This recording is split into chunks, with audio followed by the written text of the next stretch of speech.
नमस्कार मित्रों, आप सभी का ओम डिजिटल स्टडी के इस ऑनलाइन लर्निंग प्लेटफॉर्म पर एक बार पुनः बहुत बहुत स्वागत अभिनंदन। इस सेशन के अंतर्गत हम आरपीएससी के द्वारा विगत परीक्षाओं में पूछे गए राजस्थान इतिहास, कला, संस्कृति और भूगोल का क्विकली रिवीजन कर रहे हैं। यह सेशन वैसे हमारा 2018 से 21 तक के पेपरों का है और 2023 के जो लेटेस्ट पेपर आयोजित हुए हैं उनका हम शाम को रात को 9:30 बजे हमारा लाइव सेशन रहता है, तो उसमें हम डिटेल एनालिसिस कर रहे हैं। तो इस क्विक रिवीजन सेशन का आज हम स्कूल लेक्चरर के विभिन्न जो पेपर हुए थे 2020 में उनका है हम डिस्कस करेंगे। तो प्रश्न है, किन अफसरों की हत्या 15 अक्टूबर 1857 को कोटा के विद्रोही राजकीय सेना ने की थी? Major Morrison, doctor Shedler, major Burton और कैप्टन सोवर्स। तो डॉक्टर शेडलर, कोटम और मेजर बर्टन की हत्या 15 अक्टूबर 1857 को कोटा के विद्रोही राजकीय सेना के द्वारा की थी। तो बी और सी इसमें राइट आंसर हो जाएगा। मेजर मॉरिसन ये आपका भरतपुर का था और कैप्टन सोवर्स ये आपका मेवाड़ का पीए था। किस समाचार पत्र के माध्यम से विजय सिंह पथिक ने बिजोलिया किसान आंदोलन को समूचे भारत में चर्चा का विषय बनाया?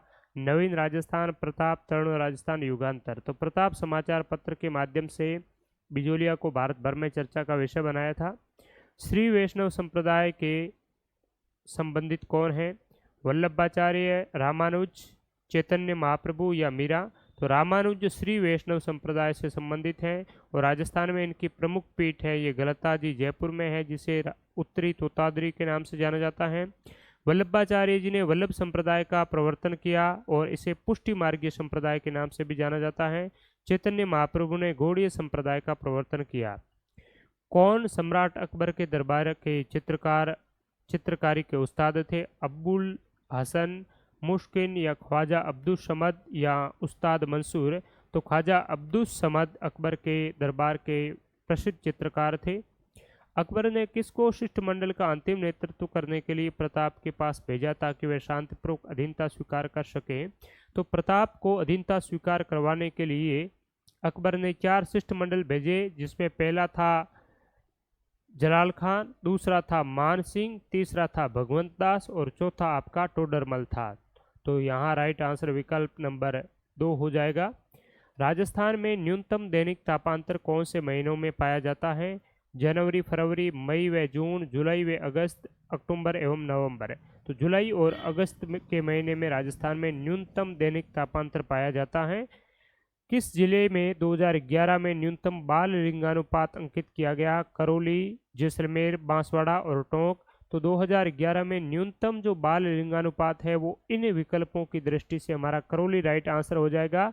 यद्यपि सबसे कम बाल लिंगानुपात है वो हमारा किसका है? झुंझुनू जिले का है, 837 बाल लिंगानुपात है।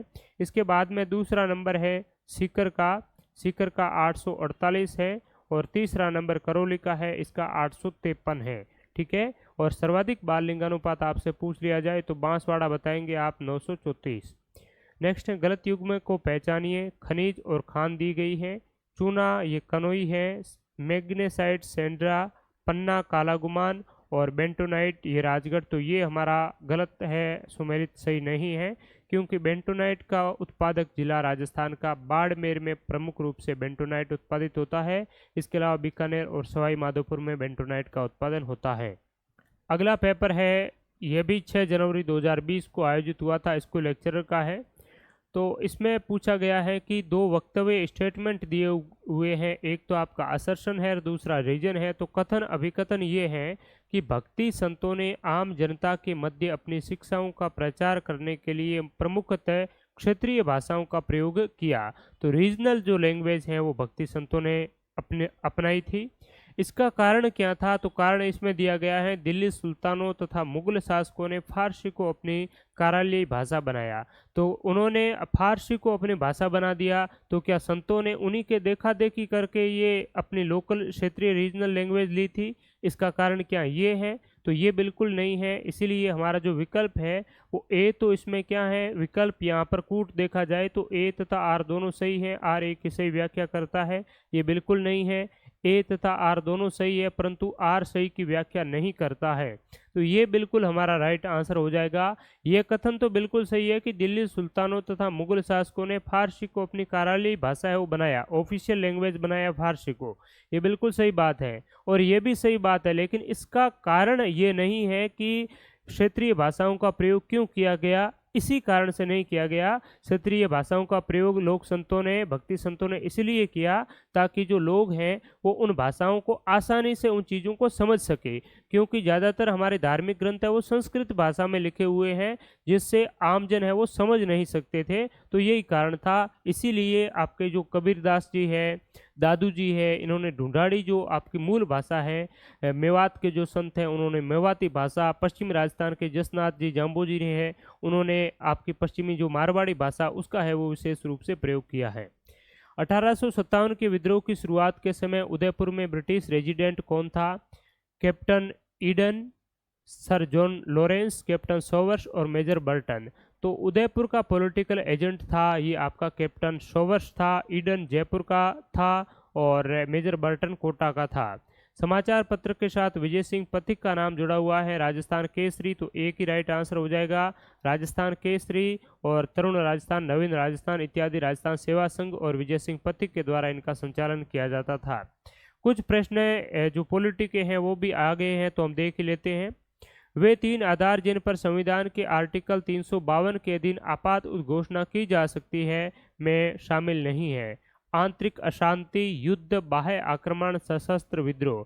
तो आंतरिक अशांति का फायदा उठा करके 1975 में इंदिरा गांधी जी ने राष्ट्रीय आपातकाल लगाया था। तो इसके बाद में जब जनता पार्टी की सरकार आई तो उन्होंने जो आपका 44वां संवैधानिक संशोधन करके आंतरिक अशांति शब्द है वो विलोपित कर दिया और उसके स्थान पर सशस्त्र विद्रोह है वो आपका है वो लगा दिया था। तो अब युद्ध, बाह्य आक्रमण और सशस्त्र विद्रोह की दशा में जो आपका 352 है इसके तहत नेशनल इमरजेंसी है वो लागू की जा सकती है।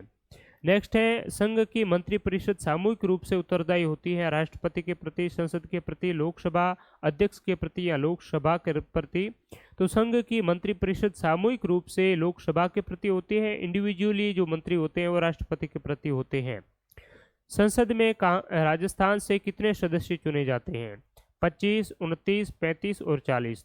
तो संसद में राजस्थान से 35 सदस्य चुने जाते हैं, 25 लोकसभा से और 10 राज्यसभा से। न्यायाधीशों की नियुक्ति की कॉलेजियम प्रणाली का आरंभ किस वर्ष से हुआ? 84, 93, 95 या 99। तो 99 में न्यायाधीशों की नियुक्ति की जो कॉलेजियम प्रणाली है इसका है वो आरंभ हुआ था, स्टार्टेड हुई थी। राजस्थान के किस जिले की अंतर्राष्ट्रीय सीमा सबसे छोटी है? जैसलमेर, बीकानेर, बाड़मेर और गंगानगर। अब आपके जिले चेंजेज हो गए हैं तो जैसे ही डेटा आएगा उसके बाद में आपको चीज़ें ध्यान में रखनी है। अब तक आप यही ध्यान में रखें, बीकानेर की सबसे कम है 168 किलोमीटर और गंगानगर की 210 किलोमीटर है। सबसे अधिक जैसलमेर की 464 है और बाड़मेर की 228 है। अब आपका अनूपगढ़ एक और सीमावर्ती जिला हो गया है तो इसमें चेंजेज निश्चित रूप से होने वाला है।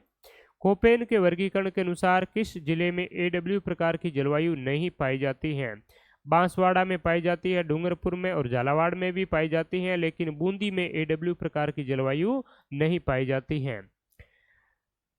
कौन से जिलों में जनसंख्या घनत्व 100 व्यक्ति प्रति वर्ग किलोमीटर से कम पाया जाता है? जैसलमेर, बाड़मेर, जालोर में, जैसलमेर, बाड़मेर, जोधपुर में, जैसलमेर, बाड़मेर, पाली में या जैसलमेर, बाड़मेर, बीकानेर में। तो जैसलमेर, बाड़मेर, बीकानेर में 100 से कम पाया जाता है। जैसलमेर में तो मात्र 17 है, बाड़मेर में 92 है और बीकानेर में 78 है। ठीक है, तो 3 ही ऐसे जिले हैं जिनका जनघनत्व 100 से कम है। राजस्थान की कौन सी फसल मावठ से लाभान्वित नहीं होती है? गेहूं, चना, सरसों और कपास। तो कपास है ये आपकी मावठ से लाभान्वित नहीं होती है क्योंकि ये शीत ऋतु में नहीं बोई जाती हैं, बाकी ये तीनों ही फसल सर्दी में बोई जाती हैं। पर्यटक स्थल और केंद्र दिए हुए हैं, स्थान दिए हुए हैं। सोनी जी की नसिया ये आपकी कहाँ है? तो अजमेर में है। लोहागढ़ दुर्ग भरतपुर में है। चंद्रमहल सिटी पैलेस जयपुर में है। जूनागढ़ बीकानेर में है। तो 1 में 3 हो जाएगा और बी में 4 है। 1 में 3, बी में 1, 1 में 3, बी में 1। आई थिंक इसमें हमारा राइट आंसर सी में 4 और डी में 2। तो आई थिंक क्या यही आपका फाइनली राइट आंसर है। अगला पेपर 9 जनवरी 2022 को स्कूल लेक्चरर का आयोजित करवाया था ग्रुप सी का। इसमें कुछ प्रश्न जीके के हैं, देख लेते हैं। कंपनी अधिकारी जिसकी 1857 की क्रांति के दौरान कोटा में हत्या कर दी, तो यही बात है। कर्नल जो मेजर बर्टन है और आपका सेडलर कोटम है, इसकी हत्या है वो कोटा में कर दी गई थी 15 अक्टूबर को। भरतपुर का जाट नेता जिसने शेखावटी के किसानों और कृषकों के लिए प्रेरित किया, चंद्रभान, घासीराम, मूलराज देशराज। तो ठाकुर देशराज ने शेखावटी के किसानों को है वो आंदोलन के लिए प्रेरित किया। शिवाजी के साथ पुरंदर की संधि जो 1665 में हुई थी, इस संधि पर हस्ताक्षर करने वाला मुगल सेनानायक कौन था?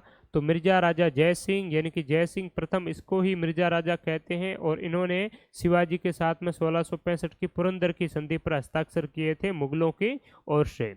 पुष्टि मार्ग के प्रवर्तक हैं मध्वाचार्य, निम्बारक, वल्लभाचार्य, चैतन्य महाप्रभु। तो आपके वल्लभाचार्य है, हमने डिस्कस भी किया अभी। तो वल्लभाचार्य ने पुष्टि मार्गीय संप्रदाय का प्रवर्तन किया और इसकी राजस्थान में प्रमुख जो पीठ है वो श्रीनाथ द्वारा राजसमंद में है, ठीक है, और एक आपकी कांकरोली राजसमंद में है। किस व्यक्ति के कहने पर विजय सिंह पथिक राजस्थान में क्रांति का आयोजन करने के लिए खरवा ठाकुर गोपाल सिंह के पास आते हैं? रास बिहारी बोस, सचिंद्र नाथ सान्याल, साधु सीताराम दास, केसरी सिंह बारट। तो रास बिहारी बोस के ही आग्रह पर आपके विजय सिंह पथिक हैं और राजस्थान में क्रांति का आयोजन करने के लिए ठाकुर गोपाल सिंह के पास में आए थे और इन्होंने 1915 में एक सशस्त्र विद्रोह की है वो योजना बनाई थी जो फाइनली असफल सिद्ध हो गई थी। कहाँ और कब आर्य समाज की स्थापना हुई? बम्बई 1875, लाहौर 1875, आगरा या फिर मुंबई? तो बम्बई में 1875 में आर्य समाज जो दयानंद सरस्वती जी के द्वारा एस्टैब्लिश किया गया था, इसकी स्थापना है वो हुई थी, ठीक है।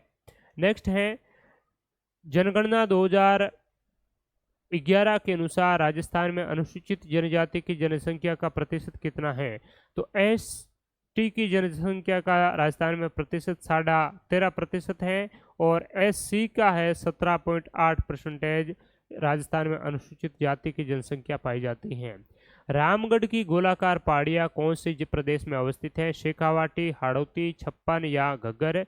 तो रामगढ़ की गोलाकार पहाड़ियाँ हाड़ौती के पठार में स्थित हैं और ये पहाड़ियाँ हैं ये घोड़े के नाल के आकार की है, इसीलिए इसे हॉर्सशू आकार की पहाड़ियों के नाम से भी जाना जाता है।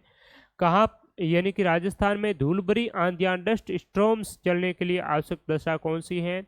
उच्च वार्षिक तापांतर, शीत ऋतु में उच्च वायुदाब, सैवन्य क्रियाएं, तिब्बत के पठार पर निम्न वायुदाबीय दशा है। तो आपकी कन्वेंशनल जो करंट्स है, सैवन्य जो क्रियाएं हैं, इन्हीं की वजह से राजस्थान में धूलभरी आंधियां चलती है और सर्वाधिक धूलभरी आंधियां श्रीगंगानगर में चलती हैं, ठीक है। सैवन्य क्रिया क्या होते हैं हमने इसके बारे में डिटेल में डिस्कस भी किया है पहले के हमारे सेशन में। 2001 से 11 के मध्य किस जिले में अनुसूचित जनजाति की दशकीय जनसंख्या वृद्धि दर अधिकतम अंकित की गई? बांसवाड़ा, नागौर, जैसलमेर और बाड़मेर। तो नागौर में सर्वाधिक दशकीय जनसंख्या वृद्धि दर है वो अनुसूचित जनजाति यानी कि एसटी की है वो अंकित की गई। ऑल ओवर अगर जनसंख्या की ग्रोथ रेट देखा जाए तो वो सर्वाधिक बाड़मेर में कितनी 32.5% बाड़मेर की जनसंख्या ग्रोथ रेट है वो दर्ज की गई थी। दूसरे स्थान पर 31.8% जैसलमेर है और तीसरे स्थान पर है आपका कौन सा? जोधपुर जिला। तो ये बात भी आपको ध्यान में रखनी है। साथ ही आप विभिन्न प्रतियोगी परीक्षाओं की बेहतरीन टेस्ट सीरीज स्मार्ट कोर्सेज के लिए हमारा Om digital study mobile application download कर सकते हैं। अगला प्रश्न है खनिज और राजस्थान में खनन क्षेत्र है। पायराइट सलादीपुरा सीकर में उत्पादित होता है। टंगस्टन डेगाना और वालदा रेवत की पहाड़ियाँ यहाँ पर टंगस्टन। तांबा की बात करें तो खेतड़ी सिंगाना ये वर्तमान में नीम का थाना में है और चूना पत्थर है राजस्थान के बिलाड़ा और इसके आसपास में जो चट्टानी मरुस्थल है वहाँ पर देखने को मिलता है। तो एक में ए है, बी में 2 है, सी में 4 है। तो सी में इसमें 4 किस्में हैं, वे केवल 2 में है, तो यही हमारा राइट आंसर है वो हो जाएगा। तो आज के इस सेशन में बस इतने ही। 3 जो पेपर थे स्कूल लेक्चरर के, उन पेपरों में पूछे गए प्रश्नों का हमने क्विकली रिवीजन किया। उम्मीद करता हूं आपको ये सेशन पसंद आ रहा होगा। अपने मित्र साथियों के साथ भी ज़रूर शेयर करें। साथ ही साथ अगर आप राजस्थान पॉलिटी की तैयारी और अच्छे से करना चाहते हैं तो इसके लिए 2021 से लगा करके 23 तक के जो नवीनतम पेपर्स हुए हैं इंडियन पॉलिटी और राजस्थान की पॉलिटी से जो सवाल पूछे हैं उनका कंपाइलेशन आपके लिए अवेलेबल करवा करके ऑफिशियल आंसर की के साथ में हमारे मोबाइल एप्लीकेशन ओम डिजिटल स्टडी पर है वो डाल दिया है, तो वहाँ से आप डाउनलोड करके और अच्छा अभ्यास है वो पॉलिटी और कॉन्स्टिट्यूशन का भी कर सकते हैं। तो आप सभी का बहुत बहुत शुक्रिया, धन्यवाद, नमस्कार। शाम के सेशन में 9:30 बजे फिर मिलेंगे, तब तक के लिए शुक्रिया, जय हिंद।